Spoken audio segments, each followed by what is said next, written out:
High কোয়ালিটির বেশি দামের রত্ন কম ওয়েটে পরবো, নাকি একটু কম কোয়ালিটি একটু কম দামের রত্ন বেশি রতিতে পরবো? এই কনফিউশনটা অনেকের মনে হয়। প্রত্যেকটা গ্রহরত্ন একটা সার্টেন ওয়েটের পর থেকে কাজ শুরু করে, তার চেয়ে কম রতিতে পড়লে সেটা কাজে দেয় না।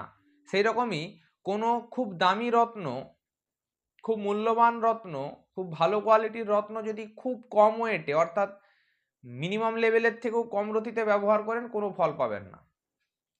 কোন রত্ন মিনিমাম কতটা রতি ব্যবহার করতে লাগে সেটা আমি অন্য একটি ভিডিওতে বলে দিয়েছি আগে। গ্রহরত্নের নির্বাচন জ্যোতিষ একটি খুব কষ্টসাধ্য এবং খুব বিচক্ষণতার বিষয়। তথাকথিত জ্যোতিষদের একটা টেন্ডেন্সি থাকে, যার মহাদশা চলছে তার রত্ন পরিয়ে দাও, কিন্তু রত্ন পড়তে গেলে আগে দেখতে হবে সে ভালো না খারাপ, দুর্বল নাকি পীড়িত। এবং একটা ওয়েট কি করে নির্ধারণ করতে হয় জানেন? প্রত্যেকটি গ্রহ একটি নির্দিষ্ট রাশিতে একটা সার্টেন ডিগ্রিতে, প্রত্যেকটি রাশি তো 30 ডিগ্রির হয়, তো প্রত্যেকটি গ্রহ একটি নির্দিষ্ট রাশিতে একটা নির্দিষ্ট ডিগ্রিতে সর্বোত্তম ফল দিয়ে থাকে।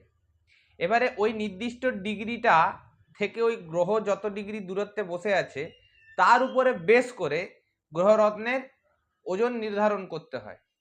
তাই আপনি যদি খুব বেশি ওয়েটের রত্ন পরেন তাহলে খুব তাড়াতাড়ি কাজ দেবে, এটা ভুল ধারণা। বা অনেকের মাথায় এই চিন্তাটা থাকে যে বডি ওয়েট যত বাড়বে রত্নের ওয়েটও তত বাড়াতে হবে। আপনার বডি ওয়েটের সাথে এবং স্টোনের কোয়ালিটির উপরে, জেম স্টোনের কোয়ালিটির সাথে ওয়েটের কোনো যোগাযোগই নেই।